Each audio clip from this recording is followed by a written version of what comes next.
here and you see how much better you'll feel. One meal, that's Look, all. I don't want to feel better after a meal. I want to feel full. Now, if I go to Pepitos and make a meal after the meal, it's... What? I know I ate. Carl, you're going to thank me for bringing you here. These dietetic foods add years to your life. They give you vim and vigor. Look.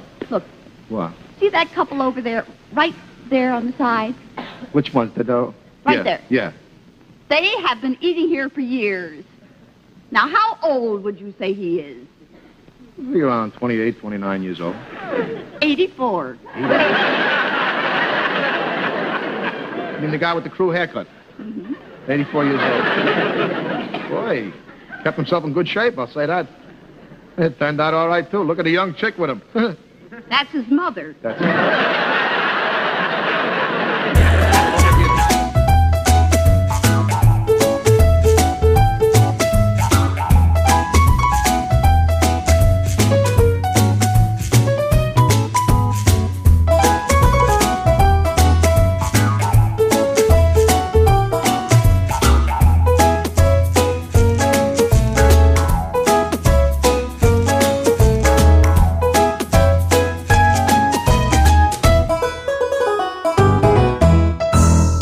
Political Junkies, this is your host, Claire Potter, and this is the He Who Laughs Last edition of the Political Junkie podcast. Neil's still out.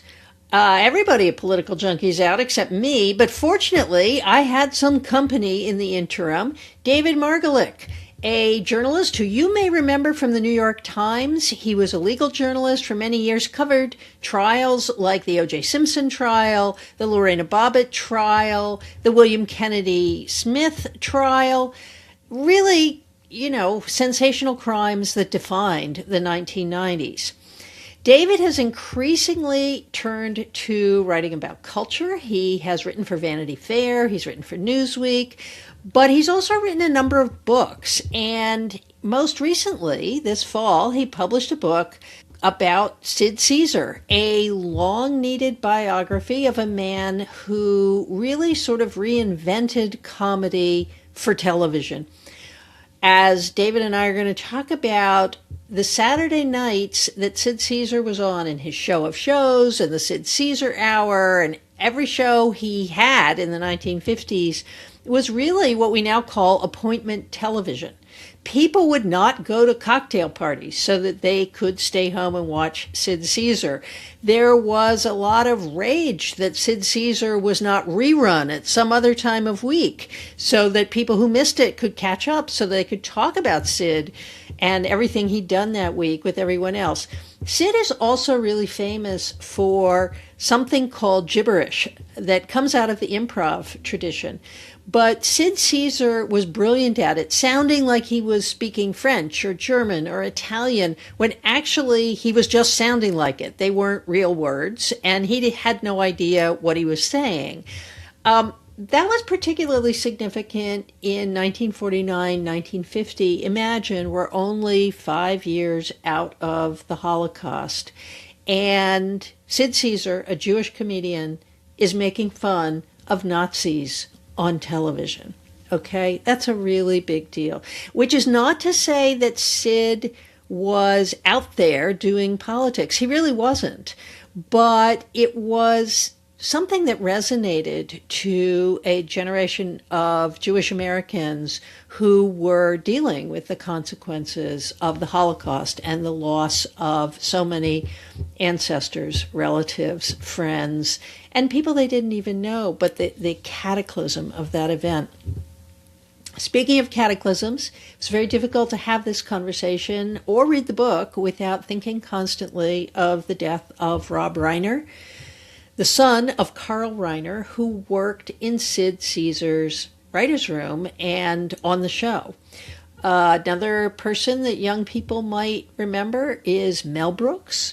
Mel Brooks worked for Sid Caesar. In fact, Mel Brooks kept trying to get hired by Sid Caesar, and Sid Caesar would say, "I'm not hiring you. I don't have room for you. I don't have the money for you." And Mel Brooks would just keep coming back every day and sit in the writer's room. Young people, if you are looking for a job, just keep coming back like Mel Brooks did. So anyway, I want to dedicate this episode to Rob Reiner, who, as I understand it from everything I've read about him, was a lovely person. He was also brilliant. He carried television comedy into the next generation with the character of Meathead on All in the Family. But he also became a director and an actor and was a brilliant artist, an activist in the Democratic Party. We will miss him sorely, and our thoughts are very much with the Reiner family as we understand it. His son has been accused of killing him, and there probably can't be anything more painful for a family to absorb. So we love you. Sid Caesar is looking down on you from heaven and probably speaking gibberish. But anyway, it was a tough moment to do a show about comedy. So without further ado, we're going to skip the news summary this week. Let's go straight to David Margolick. New book, When Caesar Was King, How Sid Caesar Reinvented American Comedy. It is a biography of someone who I actually think, David, we should be calling the father of American television comedy, right? I think that's right. I mean, when you trace his progeny, he's just absolutely everywhere. In Hollywood, on television, all over the place. I mean, his descendants populate that universe, so it really all began with him. Right, and these descendants are Mel Brooks, Carl Reiner, and then the next generation, Jerry Seinfeld, Mary Tyler Moore. I mean, everybody sort of descends from Sid Caesar. One of the fantasy ideas I had for my book was to do a family tree. I never got around to that, but it would have been impressive to have that on the inside cover of the book, tracing the lineage all the way down to the present day. And it would have been an impressive tree. Right, and you kind of do that throughout the book. I mean, you know, at various points in the 1950s, you talk about Dick Cavett watching Sid Caesar on television and sort of imagining what it would be like to go to New York. But let's go back to the beginning, David. Can you just sort of sketch the life of this extraordinary man? Well, Sid Caesar came up in an unconventional way. I say in the book that he was really the first truly television comic. He was a young man at the end of World War II, and he sort of grew up with television. He was almost sort of the same age as television in a way. He hadn't done vaudeville. He hadn't done radio comedy. And so he came onto television at the time that television was really born, and grew up with the medium, and was in a position to sort of shape the medium, and had the imagination and the originality and a talent that was suited for this new medium. Most early television comedy was warmed over from other institutions, from vaudeville, from the stage, from radio. And Sid didn't have that background. He was too young to have had that background. In fact, his showbiz background was really more in music than in comedy. And but when television had all of these hours to fill, and Sid was this original talent who was in a position to do it. So in that sense, he was perfectly suited for a revolutionary. He was a revolutionary comic at a revolutionary time, at the dawn of the television era. And he took to it, and television took to him.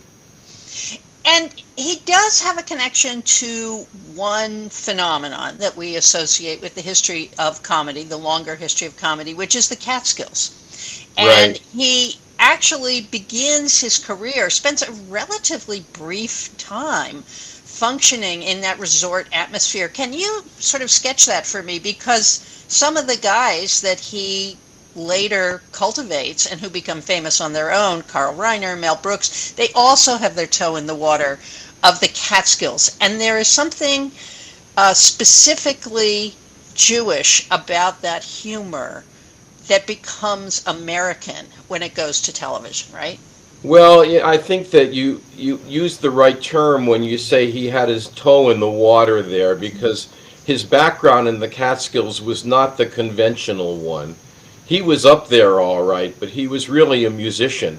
He wasn't a stand-up comic. He wasn't a Borscht Belt kind of comic. And he came into comedy obliquely. He was performing up there as a saxophone player. And was sort of, people spotted his comedic gifts, and he migrated into comedy, but he wasn't a conventional Catskills guy in any sense ever at any point in his career. He didn't do that kind of shtick that's associated with the Catskills. Now, all of that said, he came out of a very Jewish milieu. All of these guys did. And his humor, Jews hearing him tell jokes or performing, since he really didn't use one-liners or tell jokes conventionally, his humor was steeped in a Jewish sensibility and Jewish values, but it was never explicitly Jewish. His comedy existed really on different levels, and his many, many Jewish viewers, and the viewers in early television were disproportionately Jewish, only because television was an urban phenomenon and an Eastern phenomenon.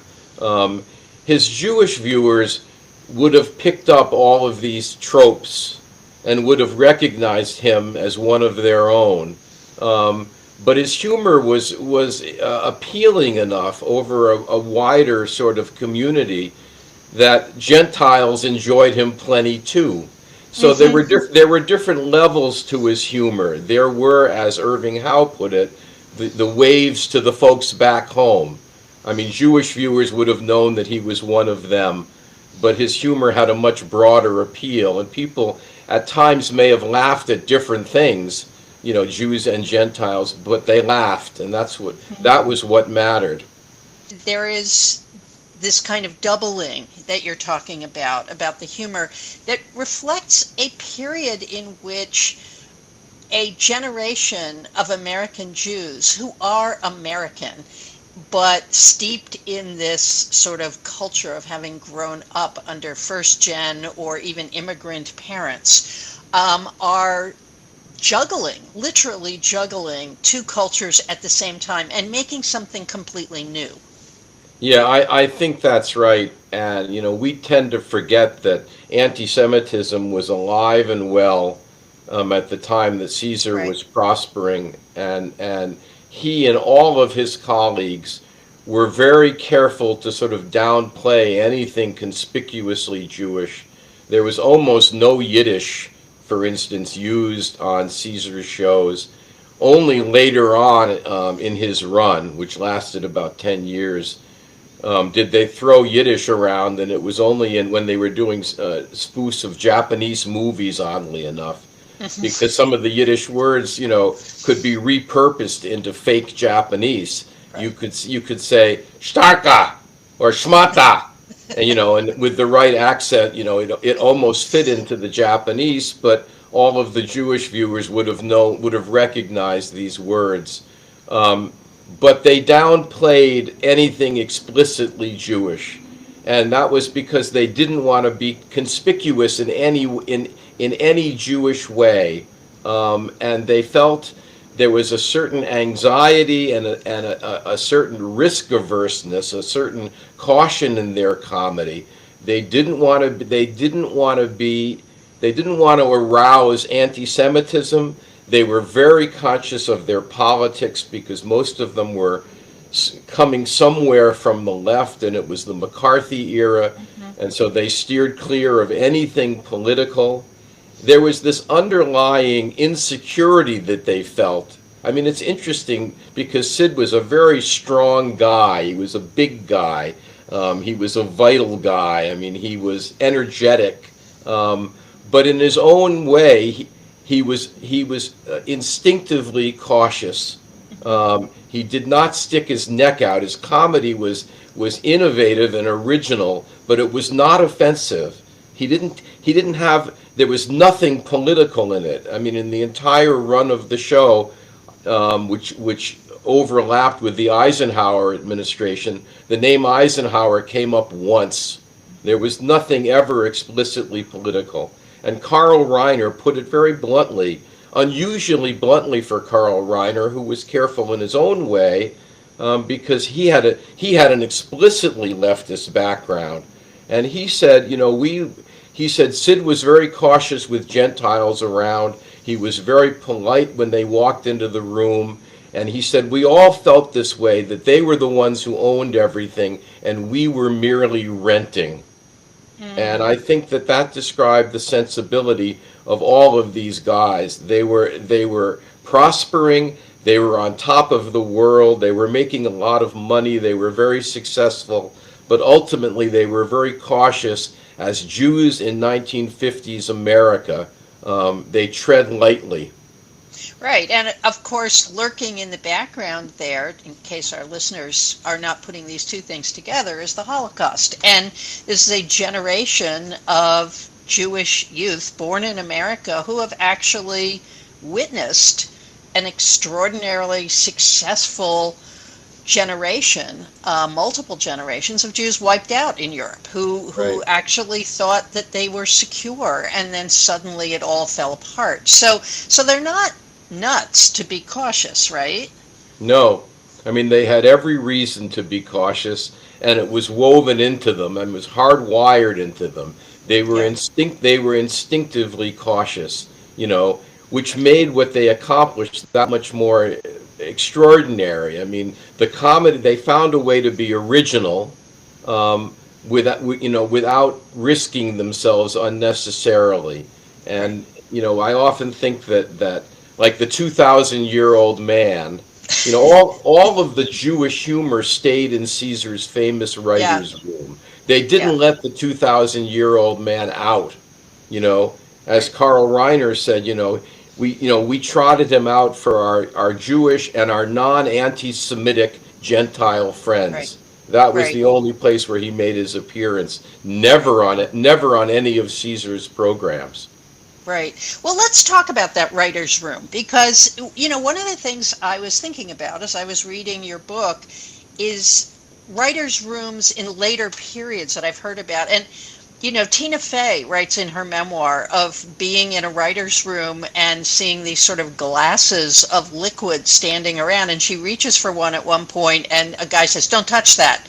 And it turns out that all of these guys are sort of confining themselves to the room, and they are urinating in jars, Yeah. so they don't have to leave the room. Uh-huh. And that sense of the masculinity of a writer's room, I really got that flavor, even though there were women in Caesar's writer's room. So can you talk about the masculinity, the atmosphere in that room, and the role Caesar played in moving his writers forward?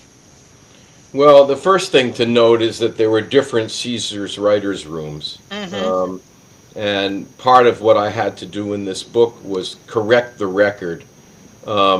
Normally, people assume that the famous writer's room was, on your show of shows, the second and most famous of Sid's programs from 1950 to 1954. But in fact, that writer's room was very small. It was kind of, in some ways, a low-budget operation, and there were really, most of the time, only 3 writers in that writer's room.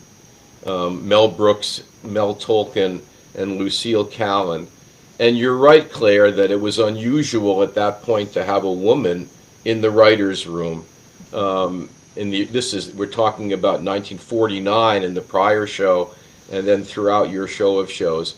But the kind of madcap intensity that was later depicted in productions like Laughter on the 23rd Floor and My Favorite Year, that was really Caesar's second writer's room. That was the writer's room of Caesar's Hour, which was the successor program to your show of shows. It ran from 1954 to 1957.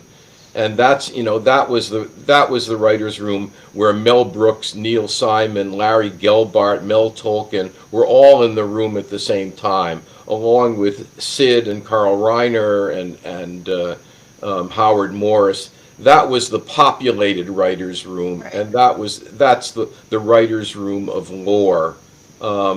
Now, when it came to women, as I say, it was very unusual that Caesar's writers' rooms had women in there. There were not many women writers at that point. Right. But both on Caesar's Hour and on your show of shows, there were women writers, and Lucille Callan, who was Caesar's longest-lasting woman writer, described in many instances the masculinity of the room and how much of an outlier she was, and there was certainly a kind of sexism and oppressiveness. I mean, she felt very much outnumbered. She allied herself with Imogene Coca, who was the woman in the cast, and the two of them were sort of up against this very male, masculine world. The level of insensitivity was extraordinary. I mean, from Mel Brooks alone, for instance, I mean, there were lots of gags, and 1 year, Lucille Callan was given a Christmas present. You may remember this story in the book, and there were 3 gourds in a box, designed to look like male genitalia. That was sort of the level of humor. These were young Jewish men without really, I think, a lot of interactions with tough, talented women, and I think their instinctive reaction was to sort of marginalize Lucille Callan, and and also, I mean, in her own way, as indispensable as she was on your show of shows, Imogene Coca was also marginalized. She wasn't one of the boys, in part because she wasn't Jewish, Right. and so she was kind of a double outlier in that sense, and you see it to some degree in some of the domestic sketches as well. Although Imogene Coca was a very tough and assertive character on the show. And so, I would say that probably in the television firmament of the early 1950s, Caesar's comedy was relatively progressive on that front. There are some jokes. They usually bear the fingerprints of Mel Brooks. One of Caesar's famous characters was this German professor, the shambolic German professor, wearing the battered clothes, who's the authority on everything. And they're wonderful sketches, and they're really principally written by Mel Brooks. And there were egregiously sexist jokes in those sketches, the kind of thing that would never pass muster today.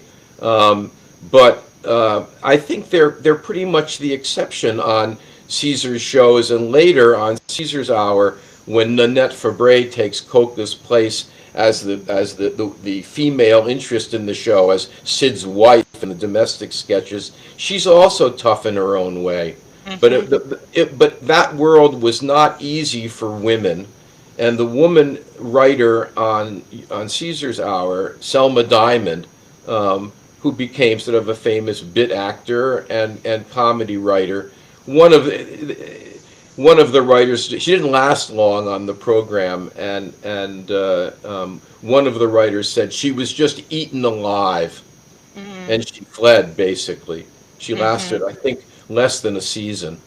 Right. And yet this atmosphere produces something else that creates a platform for women. One thing being that there has to be a wife at all times, and that the necessity of that wife then sort of sets up television for other shows like the Lucille Ball Show and the Dick Van Dyke Show, in which those wives become strong characters in their own right.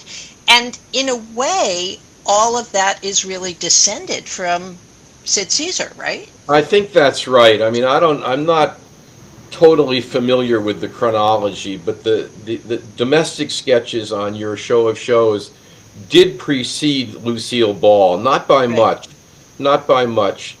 But Sid and Imogene developed these characters called the Hickenloopers, and there are, sort of trying to give them an all-American sound, but they were hardly all-American. They were very sort of urban and urbane characters. For the most part, they move around, but they're generally in a New York apartment building. Right. And they have all the problems of married couples and modern couples, fighting one another, fighting technology, all different, all these innovations, adapting to television and electronic gizmos and all of that.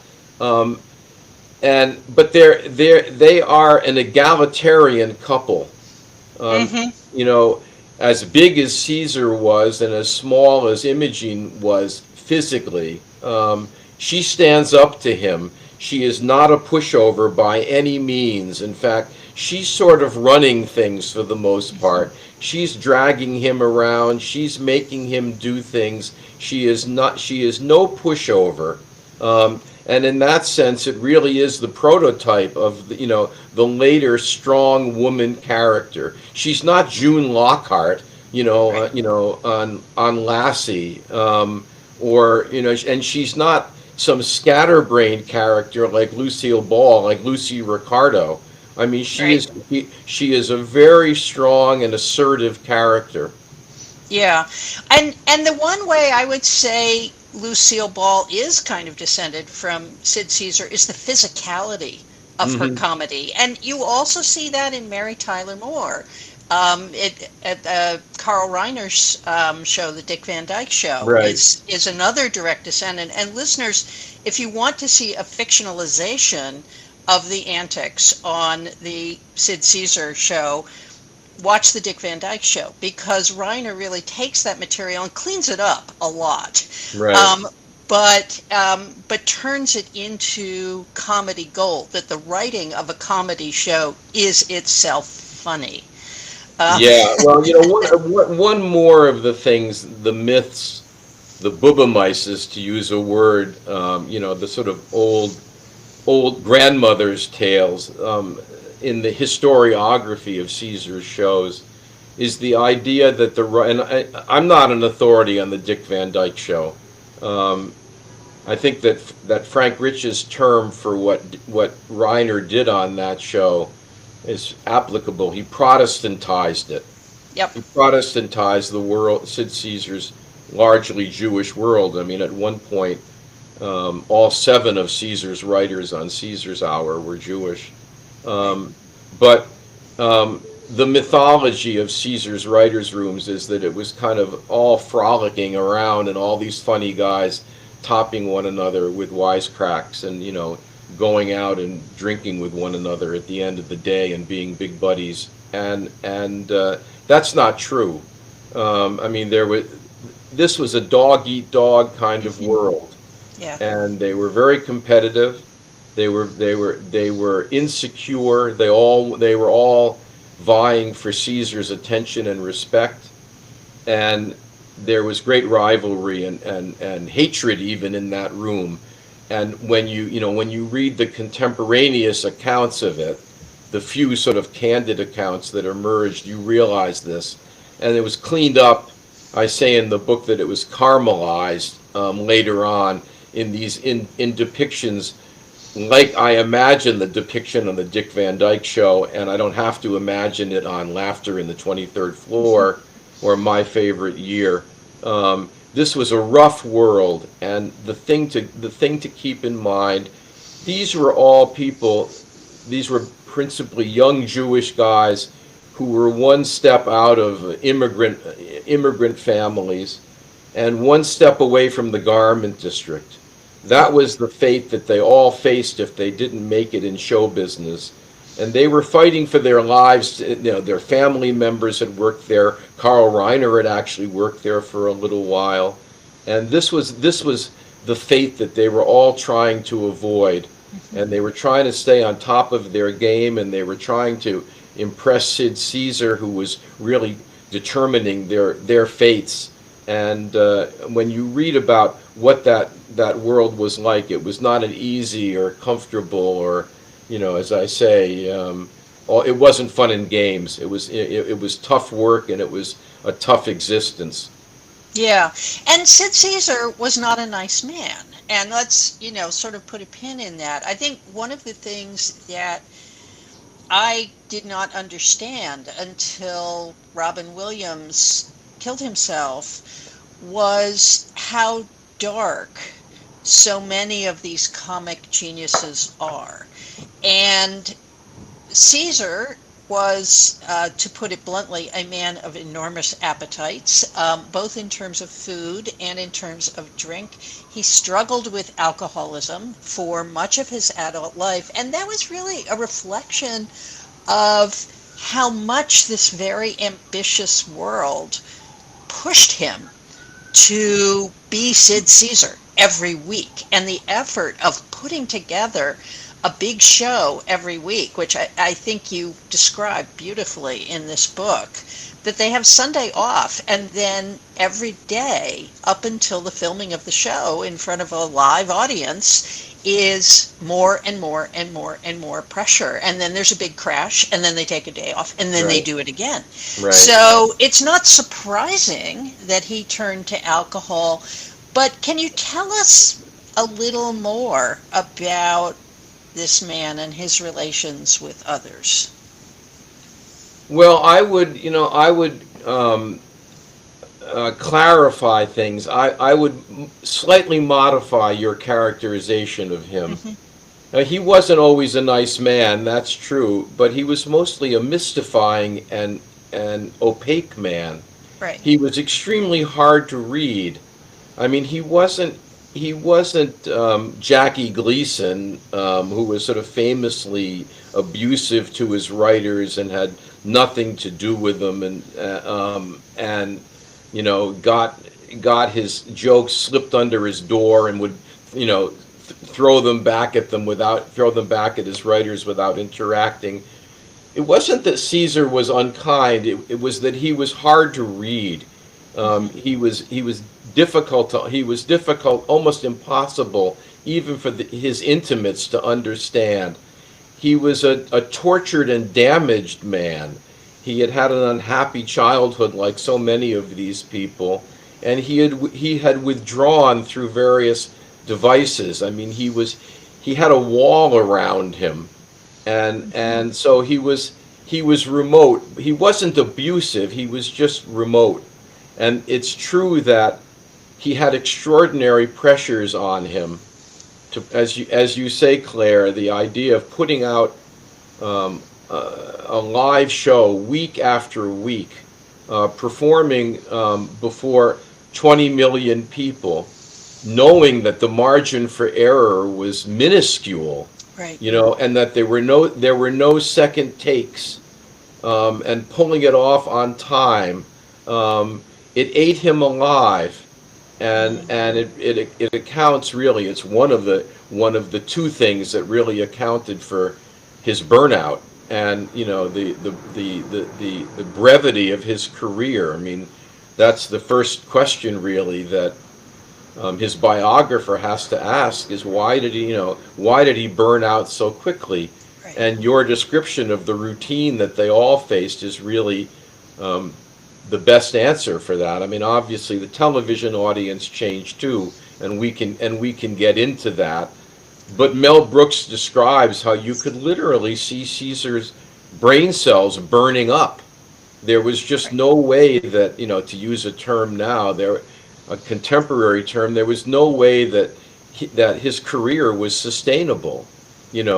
I mean, Carl Reiner even said at one point in the late 50s, we knew that we were going to lose him soon. There was just no way that he could last. Another myth about the show that sort of perpetrated in the movie My Favorite Year, and you have to refer to these depictions of the program because the actuality has been forgotten. I mean, that's really the world that I describe in the book is one that's never really been described before. and they're instead these fictional counterparts, these fictional recapitulations of it are what's in the public mind. They've become the historic reality. And the world of My Favorite Year, is a world of chaos. Everything, the show comes off the rails, and there's all kinds of mayhem on the set and all of that. That couldn't be farther from the truth. The Caesar programs were incredibly disciplined. They were scripted. There was not a lot of improvisation. There was not a lot of mugging. There was no breaking up on the camera, and to maintain that kind of discipline took an enormous toll on all of the performers. Again, another reason why Sid was driven to drink, and when the drink wouldn't let him sleep, and and he had nightmares about the next show coming around 24 hours later, as you say, having to prepare for it. Then he started taking pills to knock himself out at night, and obviously, he was term limited. There was a limit to how long this could last. And as it turned out, it lasted about 10 years, and then it was over. Right. And, just to let listeners know, pills were huge in the 1950s. Everybody was on pills. They were on pills to lose weight. They were on pills to wake up. They were on pills to go to sleep. I mean, it wasn't really until much later that pills were seen as a problem rather than a solution. Right. Yeah. So I think that's worth saying. I would also say that the remoteness you talk about makes me think of one of my favorite episodes of the Dick Van Dyke Show, which I think actually I didn't fully understand until I read your book, and it's the one in which the Mary Tyler Moore character, Laura Petrie, tells a reporter by mistake that Alan Brady, the star of the show, who's the Sid Caesar character, wears a toupee.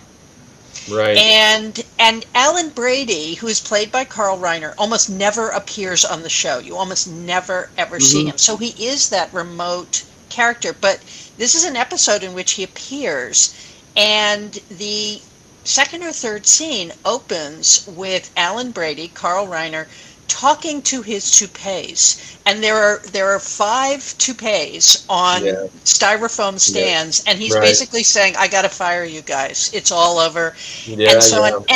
And I realized, of course, that Reiner. I mean, after reading your book, that Reiner was both injecting the spirit of improv, which was big with Caesar, but also that he was remembering a kind of Sid Caesar who was both the boss and vulnerable at the same time. Well, that's right. I mean, there's a wonderful story about Neil Simon watching Sid Caesar before he went out to do a show, and talking to himself, and reproaching himself and saying, go out now and make a fool of yourself in front of 20 million people. Right. And sort of Neil Simon sort of standing back and watching him and reflecting on the situation that this man was in. I think that toupee story. I mean, the story was that Van Dyke showed up at the Emmy Awards one year and won one, and didn't think he was going to win, and hadn't put his toupee on, and I think that was the moment when Reiner was outed as a toupee wearer. I think Reiner was very explicit about saying that the Alan Brady character was not really modeled on Sid Caesar, and it was a combination of Phil Silvers, and he listed 3 or 4 people that Brady was sort of an amalgam of these 3 or 4 characters. And in fact, I think that's right. I mean, you couldn't have really modeled somebody on Sid Caesar, and because Sid was too hard to read. Right. And in My Favorite Year, Joe Bologna plays the Sid Caesar character. And he's not a very interesting character. They don't really know what to do with him in that movie. Right. He's like the 3rd or 4th. Sid Caesar himself is kind of the 3rd or 4th banana. I mean, he's subordinated in that movie because he was almost impossible to portray. Right. And I think we certainly saw this with Dick Van Dyke, that Dick Van Dyke had so many characters that he did, and he was so plastic in his physical presence that he didn't half the time know who he was. And he became a serious alcoholic. So there is this kind of identity question when you are summoning all of these characters out of your mind, out of your body. Who are you really? Well, and that was really a central question in Sid's life. Yeah. One that was epitomized when he would introduce the guest host every week on your show of shows, and he couldn't do it. He Right. couldn't. I mean, Carl Reiner said that the one character Sid couldn't play was himself. He could play. He mastered all of these foreign language, these gibberish foreign languages. His famous double talk, so he could be German, he could be Italian, he could be a Russian. He could be a Russian leader. He could be a pasha. He could be Arabic. Then he could go into pantomime. Then he could play people in various soliloquies. He was incredibly plastic, or protean, as you describe him. But he didn't really know himself, and he couldn't play himself.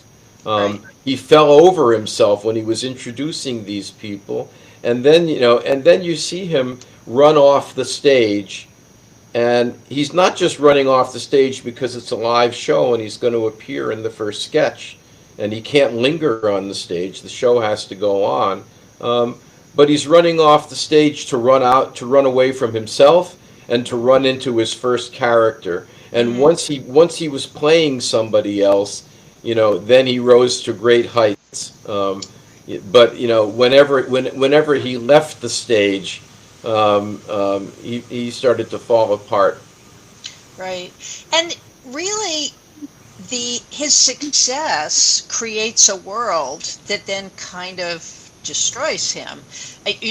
When he begins, he's sponsored by Admiral.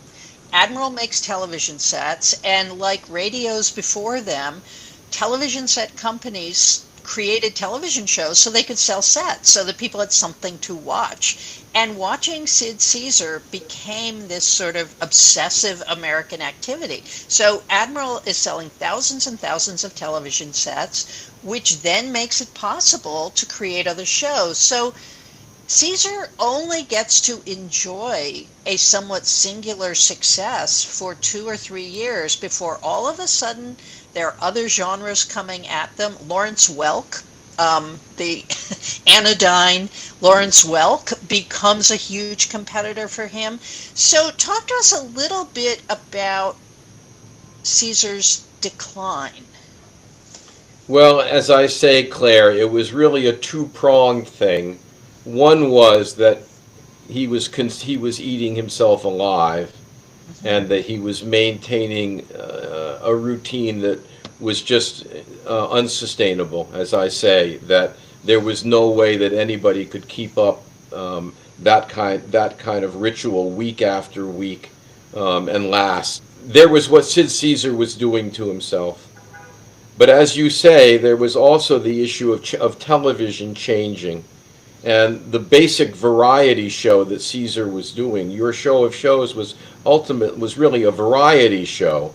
I mean, the comedy was only part of it, and there were operatic performances and dance numbers. It wasn't just funny stuff.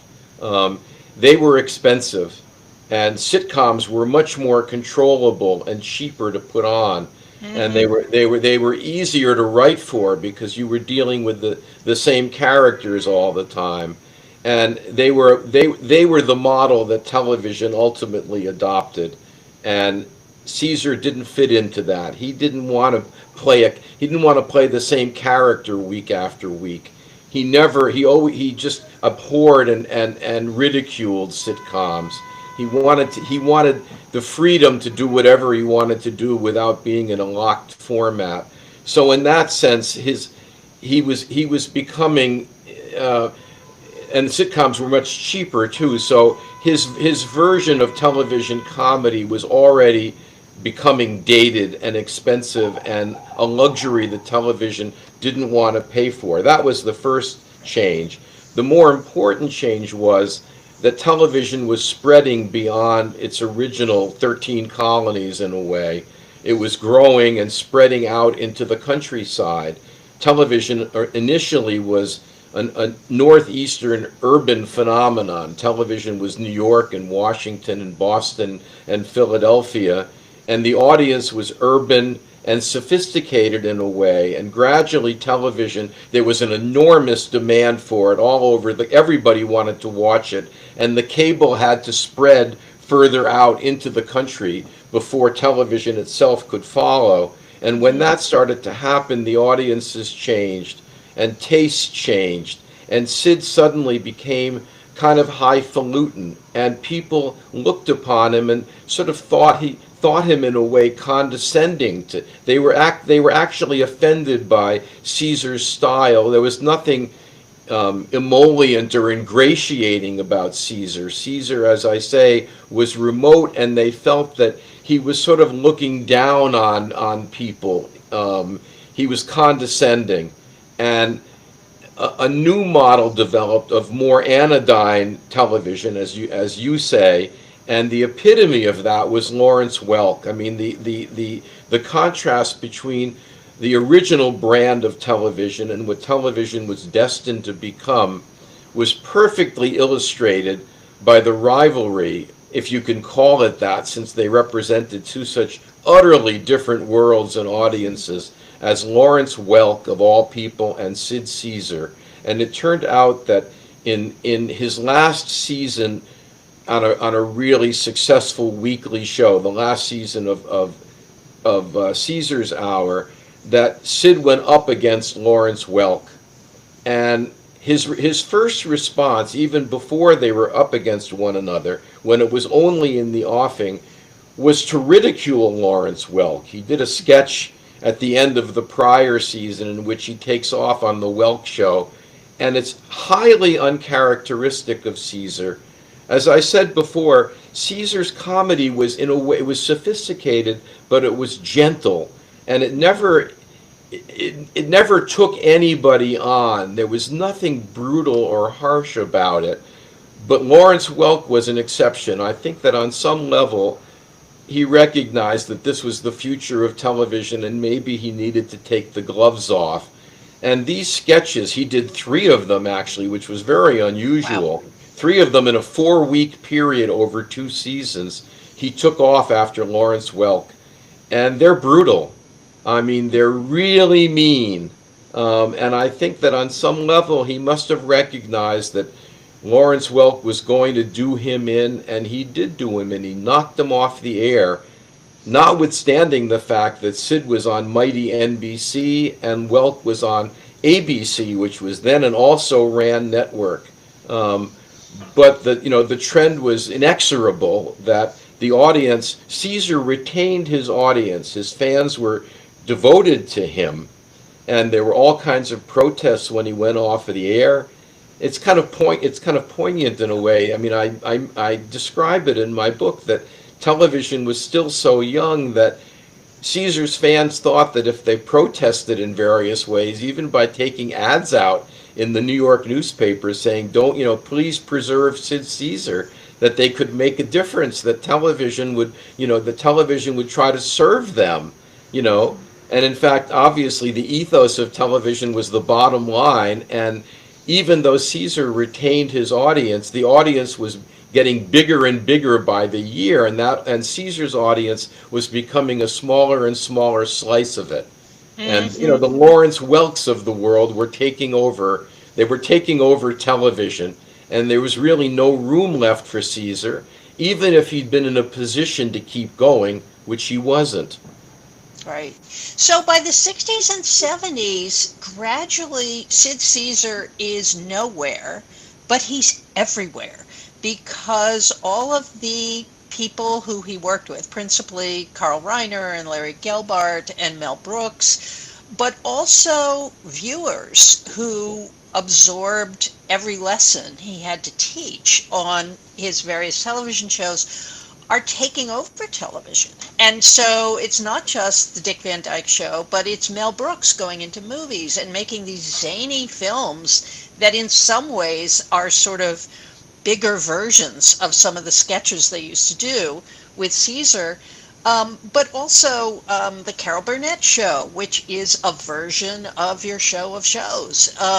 So really, Sid Caesar created what we now understand as late 20th century television, didn't he?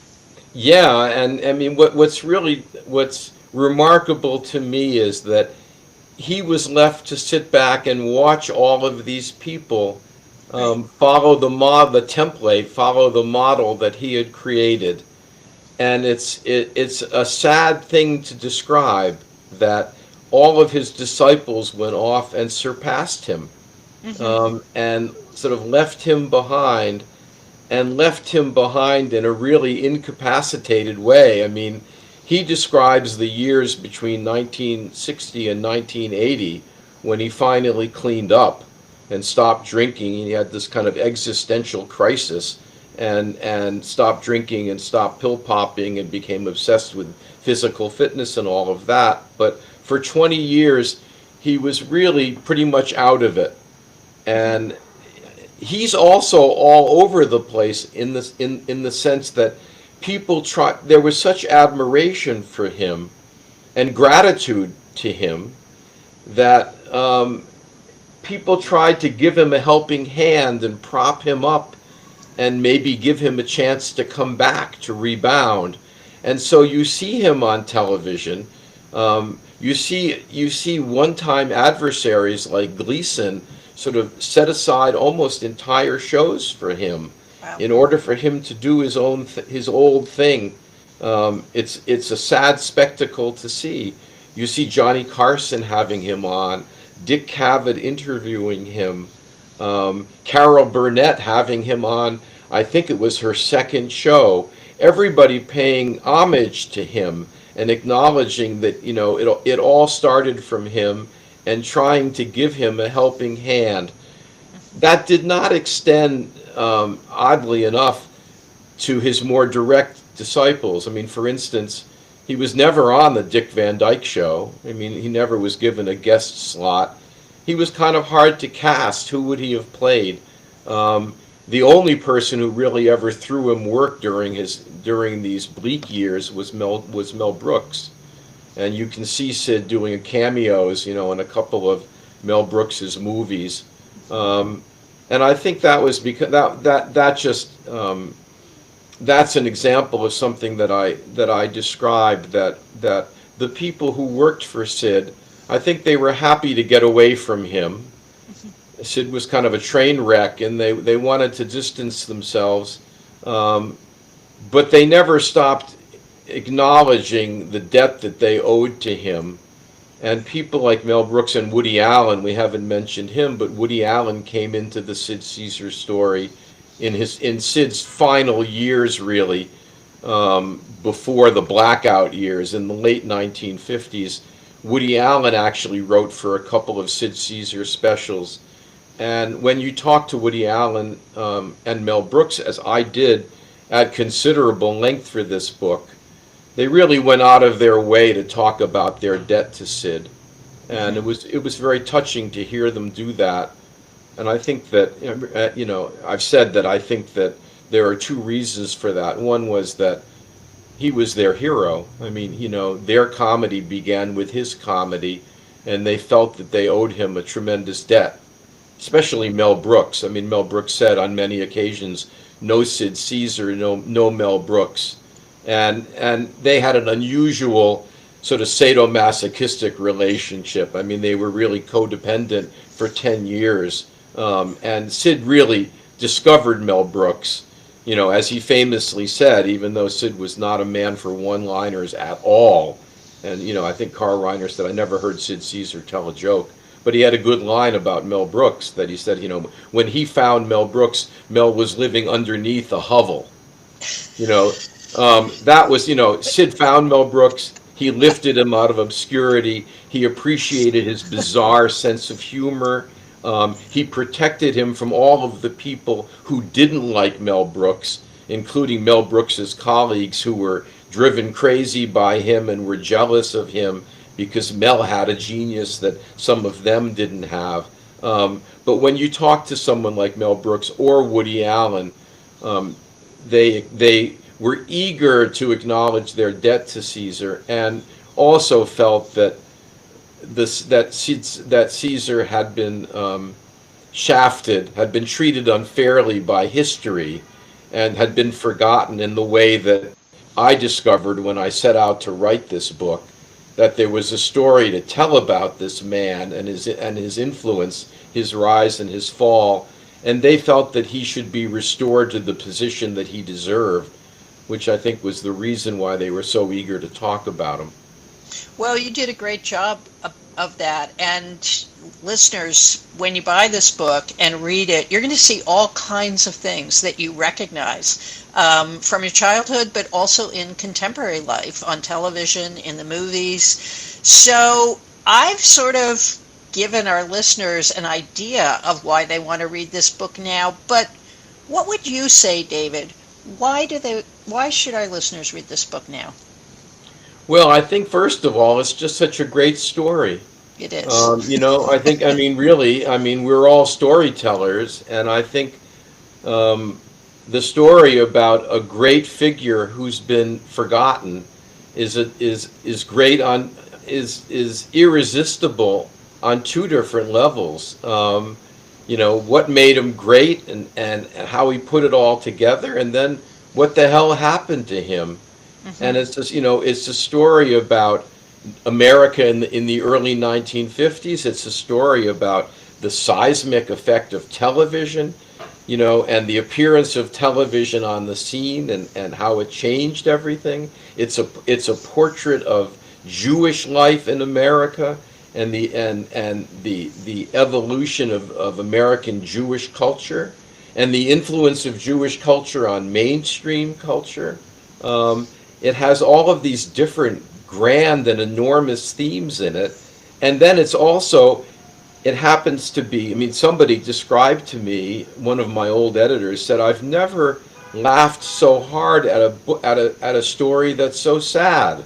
Mm-hmm. So it has this wonderful slice of it's life as it really is. It's this slice of humor and human dignity and sadness and astonishing talent.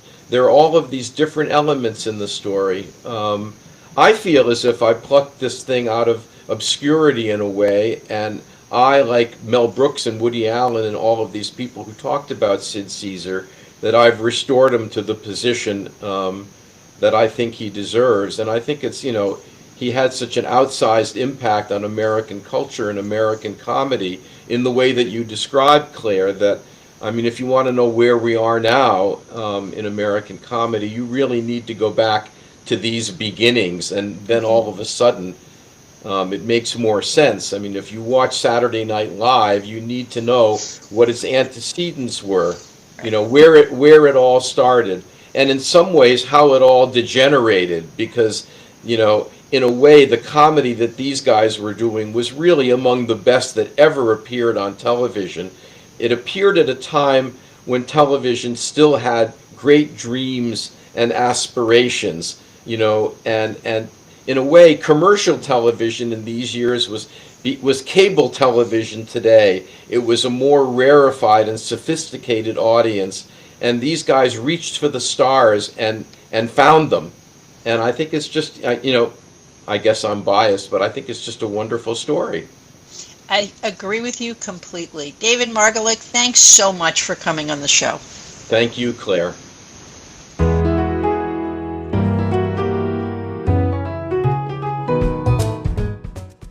And that's it for today's show. Thanks for hanging out with us. Share this podcast with a friend who loves history, politics, and smart conversation. You can follow us on Threads, Blue Sky, X, TikTok, and Instagram.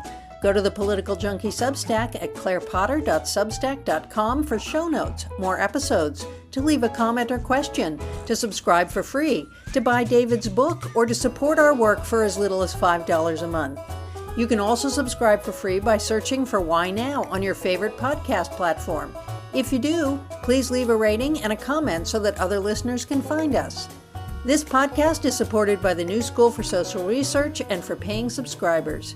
Political Junkie is written, recorded, edited, and produced by me, Claire Potter. Today's theme is Swampy Lands by Adam Sabin. You can find his work and all the talented artists we feature on these episodes on Soundstripe. That's all for now. See you next week.